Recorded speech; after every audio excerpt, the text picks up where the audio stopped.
উপ হাই কমিশনে হামলা, পতাকা অবমাননার প্রতিবাদে ঢাকা থেকে আখাউড়া পর্যন্ত বিএনপির লং মার্চ। রিজভী বললেন, শেখ হাসিনাকে সমর্থন দিয়ে সারা বিশ্বের কাছে সমালোচিত ভারত। ভারতের শাসক গোষ্ঠী গোটা পৃথিবীর গণতান্ত্রিক দেশগুলোর কাছে তারা সমালোচিত। ওরা চায় না বাংলাদেশ, তারা এখানকার জনগণের কথাই চলুক। থামছেই না সীমান্ত হত্যা, বিএসএফ এর গুলিতে চলতি বছরই কমপক্ষে 20 জন নিহত, ক্ষুব্ধ সীমান্ত এলাকার মানুষ।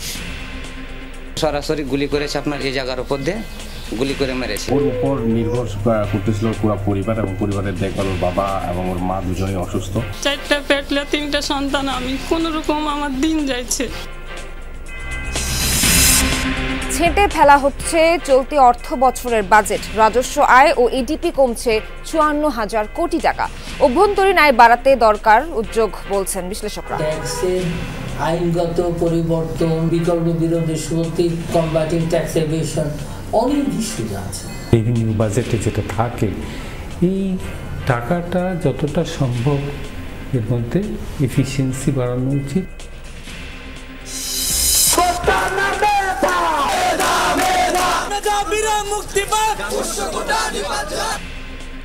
রাজশাহী বিশ্ববিদ্যালয়ে আসন্ন ভর্তি পরীক্ষায় পোষ্য কোটা নিয়ে বাড়ছে সংকট, পুরোপুরি বাতিলের দাবিতে সোচ্চার বৈষম্য বিরোধী ছাত্র আন্দোলন। ভারতীয় আগ্রাসনের প্রতিবাদে আগরতলা অভিমুখে লং মার্চ করছে বিএনপির 3 অঙ্গ সংগঠন। সকাল 9টা নাগাদ নয়াপল্টন থেকে শুরু হয় এই কর্মসূচি। লং মার্চ শুরুর আগে নয়াপল্টনে সংক্ষিপ্ত সমাবেশে বক্তব্য রাখেন বিএনপির শীর্ষ নেতারা। সেখানেই সিনিয়র যুগ্ম মহাসচিব রুহুল কবির রিজভী বলেন, যারা চট্টগ্রাম দখলের হুমকি দেয় তাদের প্রতিহত করবে দেশপ্রেমিক জনতা। তিনি জয় বাংলাকে ভারতের মুখ্যমন্ত্রী মমতা ব্যানার্জি এবং পশ্চিমবঙ্গের স্লোগান বলে আখ্যায়িত করেন। বলেন, বাংলাদেশ জিন্দাবাদ স্লোগানে গোটা দেশের প্রতিচ্ছবি ফুটে ওঠে। যুবদল সভাপতি মোনায়েম মুন্না বলেন, দেশের যে কোনো সংকটে বিএনপি নেতাকর্মীরা বুক পেতে দেয়। দেশপ্রেমের প্রশ্নে বিএনপির অবস্থান আপোষহীন। ছাত্রদল সভাপতি রাকিবুল ইসলাম রাকিব বলেন, শেখ হাসিনার ষড়যন্ত্র ভারতীয় আগ্রাসনের বিরুদ্ধে লড়াই অব্যাহত রাখা হবে। ইতিমধ্যে আমাদের মাঝে উপস্থিত হয়েছেন স্বাধীন সার্বভৌমত্ব বাংলাদেশের প্রতি কোন শকুনের দৃষ্টি পড়লে বাংলাদেশি জাতীয়তাবাদের সৈনিকরা কিন্তু ঘরে বসে থাকবে না। এই খুনি হাসিনার বিরুদ্ধে এবং ভারতীয় আগ্রাসনের বিরুদ্ধে পুরো ছাত্র সমাজ এক এবং ঐক্যবদ্ধ রয়েছে। ভারতের শাসক গোষ্ঠী গোটা পৃথিবীর গণতান্ত্রিক দেশগুলোর কাছে তারা সমালোচিত, অথচ ভারত গণতান্ত্রিক দেশ, অথচ তাদের ওরা নিজেরা গণতান্ত্রিক দেশ, কিন্তু ওরা চায় না বাংলাদেশ, তারা এখানকার জনগণের কথাই চলুক। দর্শক, এই বিষয়ে আরো জানাতে বিএনপির লং মার্চের সাথে রয়েছেন সহকর্মী আরিফিন শাকিল। যাচ্ছি আরিফিনের কাছে। আরিফিন, লং মার্চ এখন কোথায় রয়েছে? এই কর্মসূচির লক্ষ্য কি কি জানতে পারলেন?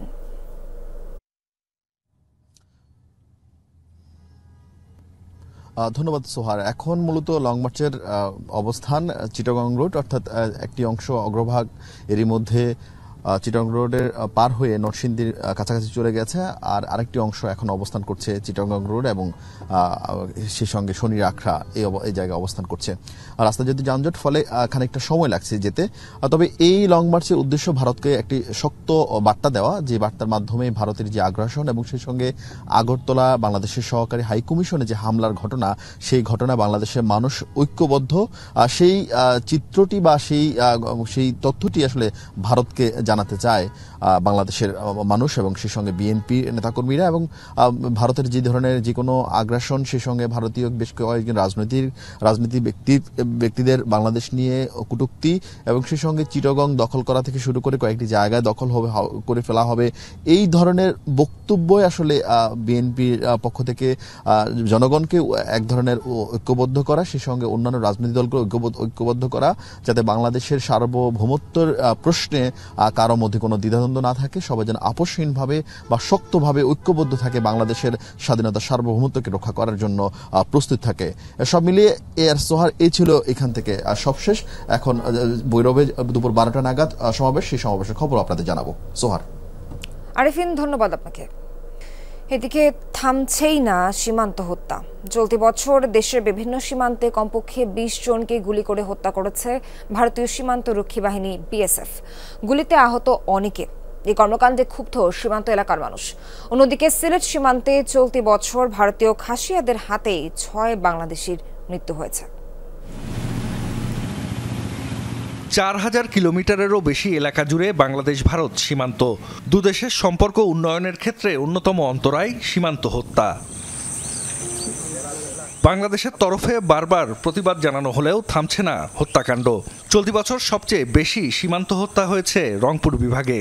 বেসরকারি তথ্য বলছে এই অঞ্চলের বিভিন্ন সীমান্তে অন্তত ১০ জনকে গুলি করে হত্যা করেছে ভারতীয় সীমান্তরক্ষী বাহিনী বিএসএফ। উপার্জনক্ষম সদস্যকে হারিয়ে কষ্টে দিন পার করছে প্রতিটি দরিদ্র পরিবার। ওর উপর নির্ভর করতেছিল পুরো পরিবার এবং পরিবারের দেখভাল। ওর বাবা এবং ওর মা দুজনেই অসুস্থ, ওর একটা মেয়ে আছে, তো উনি মারা গেছে। তা এখন পরিবারের অবস্থা খুব বেশি ভালো না। বাংলাদেশ সরকারের কাছে আমার অনুরোধ যে যাতে এটা গুলি যে বর্ডার হত্যা গুলি বন্ধ করা হয়। রাজশাহী বিভাগের সীমান্তবর্তী এলাকাতে চলতি বছর বিএসএফ এর গুলিতে প্রাণ গেছে ৩ জনের।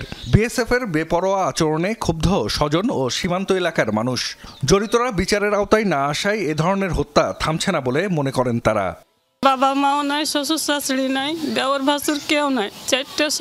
চারটা পেটলে 3টে সন্তান। আমি কোন রকম আমার দিন যাইছে চাহে চিনতে মানুষের দিয়ে। ওকে সরাসরি গুলি করেছে আপনার এই জায়গার উপর দিয়ে গুলি করে মেরেছে। বাংলাদেশের মানুষ বাংলাদেশের হিসাবে বাঁচতে চায়, বাংলাদেশের কাছে বিচার চায়। চট্টগ্রাম বিভাগের কুমিল্লা ও ব্রাহ্মণবাড়িয়া সীমান্তে এবছর ৩ জনকে গুলি করে হত্যা করেছে ভারতীয় সীমান্তরক্ষী বাহিনী। খুলনা বিভাগের মেহেরপুর ও যশোরে প্রাণ গেছে 2 জনের। স্বজন হারানোর বেদনা তাড়িয়ে ফেরে পরিবারগুলোকে। সিলেটের সীমান্ত এলাকাতে বিএসএফ এর পাশাপাশি ভারতীয় খাসিয়াদের হাতেও প্রাণ যাচ্ছে বাংলাদেশি নাগরিকদের। চলতি বছর খাসিয়ারা নৃশংসভাবে হত্যা করে ৬ বাংলাদেশিকে। এছাড়া মৌলভীবাজারে সীমান্ত এলাকায় 2 জনকে গুলি করে হত্যা করে বিএসএফ। সেপ্টেম্বরে কুলাউড়া সীমান্তে কিশোরী স্বর্ণা দাস হত্যার ঘটনায় তীব্র ক্ষোভ ছড়ায় দেশ জুড়ে। খুব মেধাবী আসছিল, স্কাউটের স্টুডেন্টটাই, স্কাউটের সদস্য। ওই মৌলভীবাজার খেলাধুলা করছে এবং খেলাধুলা করে একটা পুরস্কারও পেয়েছে। বেসরকারি তথ্য বলছে গেল বছর দেশের বিভিন্ন সীমান্তে বিএসএফ এর গুলিতে নিহত হন অন্তত ২৮ জন। জাহিদ হাসান, যমুনা নিউজ। আন্তর্জাতিক অপরাধ ট্রাইব্যুনালে ব্রিফিং করছেন বিশেষ পরামর্শক টবি ক্যাটম্যান। সরাসরি যাচ্ছে তার বক্তব্যে। করার জন্য এবং আমাদের এই বিচার প্রক্রিয়া যাতে করে আন্তর্জাতিক একটা স্ট্যান্ডার্ড অনুযায়ী হয়, এইখানে যাতে কেউ কোনো প্রশ্ন তোলার সুযোগ না পান, সেই কারণে আমরা এখানে চিফ প্রসিকিউটরকে অ্যাডভাইস করার জন্য একজন ফরেন কনসালটেন্ট আমরা অ্যাপয়েন্ট করেছি চুক্তির মাধ্যমে, যিনি আমাদেরকে আন্তর্জাতিক স্ট্যান্ডার্ড অনুযায়ী এই বিচার প্রক্রিয়া চালিয়ে নেওয়ার ব্যাপারে, প্রসিকিউট করার ব্যাপারে যিনি আমাদেরকে সাহায্য করবেন। সেই কারণে আন্তর্জাতিক খ্যাতিসম্পন্ন একজন ফৌজদারি আইন বিশেষজ্ঞ, যিনি ফর্মার ইউগোস্লাভিয়ার ওয়ার ক্রাইমস এবং ক্রাইমস এগেনস্ট হিউম্যানিটি এইসব ব্যাপারে মামলা করার অভিজ্ঞতা সম্পন্ন, যিনি বিভিন্ন দেশে বিভিন্ন আন্তর্জাতিক ট্রাইব্যুনালে মামলা পরিচালনা করার তার অভিজ্ঞতা আছে বিশ্বব্যাপী। সে কারণে মিস্টার টবি ক্যাটম্যানকে আমাদের এই প্রসিকিউশন এজেন্সির অ্যাডভাইজার হিসেবে আমরা অ্যাপয়েন্ট করেছি।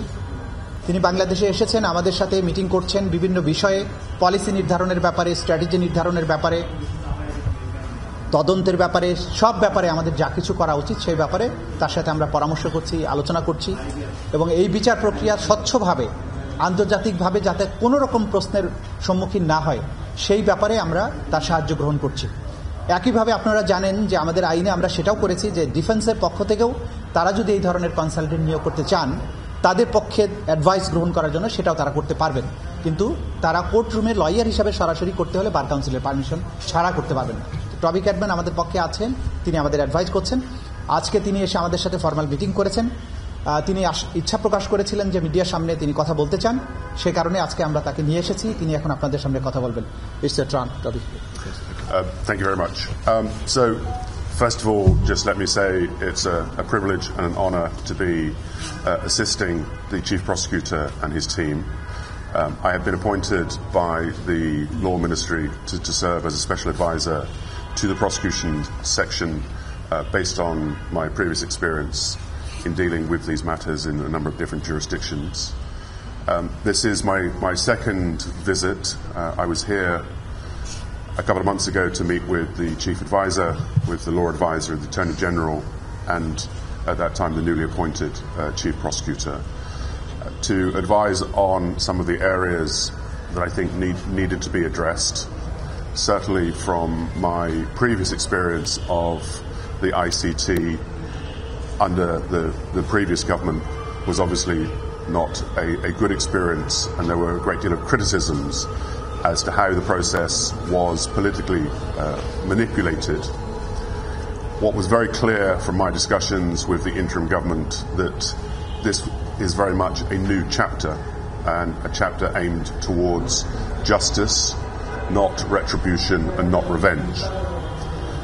For that reason, the ICT Act has gone through some amendments with a view to ensuring that international standards are maintained, the highest standards are maintained, and that any investigation, prosecution and trial will be transparent in accordance with the law and conducted by independent and impartial professionals. Having had meetings the last 2 days, I believe that there are still amendments that need to be made. I think great steps have been taken already. A lot of work needs to be done. I've had the opportunity to discuss with the investigators and the prosecutors this morning.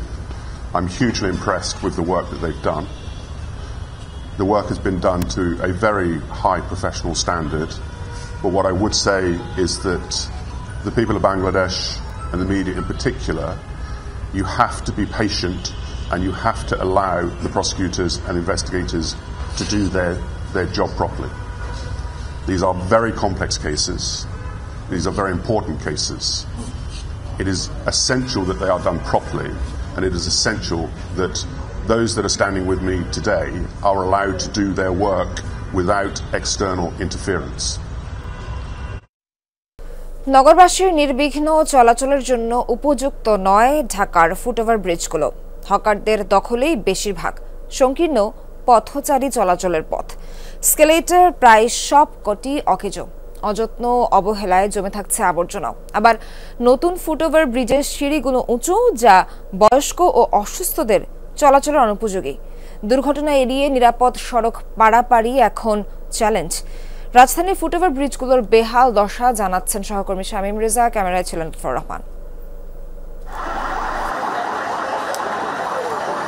রাজধানীর ব্যস্ততম পয়েন্টগুলোতে পথচারীদের নিরাপদ পারাপারের জন্যই foot over bridge, কিন্তু মানুষ হাঁটার জায়গাটা কই? কুড়িল, নর্দা ও বাড্ডা ফুটওভার ব্রিজের অর্ধেকের বেশিতে থাকে এমন ভাসমান দোকান। কেনাকাটার জন্য দাঁড়ালে আর হাঁটার জায়গাই নেই। আশেপাশে দোকান আছে, এর জন্য আমাদের কষ্ট। বাচ্চা কুলে নিয়ে যাচ্ছে, একটা রিক্সের ভিতরে সবাই আমরা থাকি আর কি। আমি তো রেগুলার আসা যাওয়া করি, but it's not good actually. এগুলো রিমুভ করা দরকার ইমিডিয়েটলি।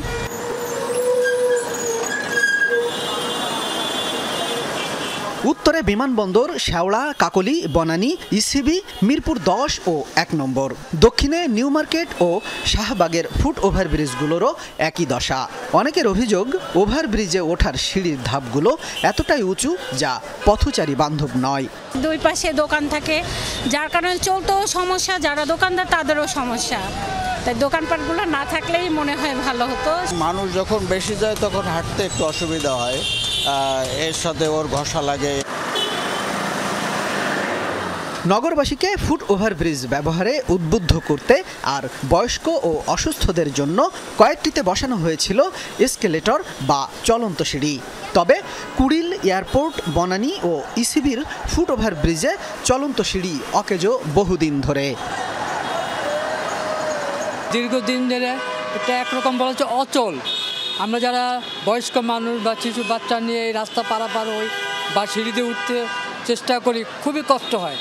আমরা অনেক দিন যাবত তো পড়ে রয়েছে এটা এইভাবে, কিন্তু এখন যদি এটা ঠিক হয় তাহলে আমাদের মতন মানুষ বা আরও অনেক সমস্যার মতন মানুষ এরা করতে অনেক সুবিধা হয় আর কি। আমাদের হাঁটুতে ব্যথা, হার্টের সমস্যা আছে, এই জন্য দেখা যায় যে এই যে উঠছি হাঁপাই গেছি, চলন্ত সিঁড়িটা থাকলে তো একটু আসান হইতো। ঢাকা উত্তর সিটির প্রধান নির্বাহী জানান, নষ্ট হয়ে যাওয়া চলন্ত সিঁড়িগুলো চালু করতে দ্রুত ব্যবস্থা নেওয়া হবে। একই সাথে ফুট ওভারব্রিজগুলো করা হবে হকার মুক্ত।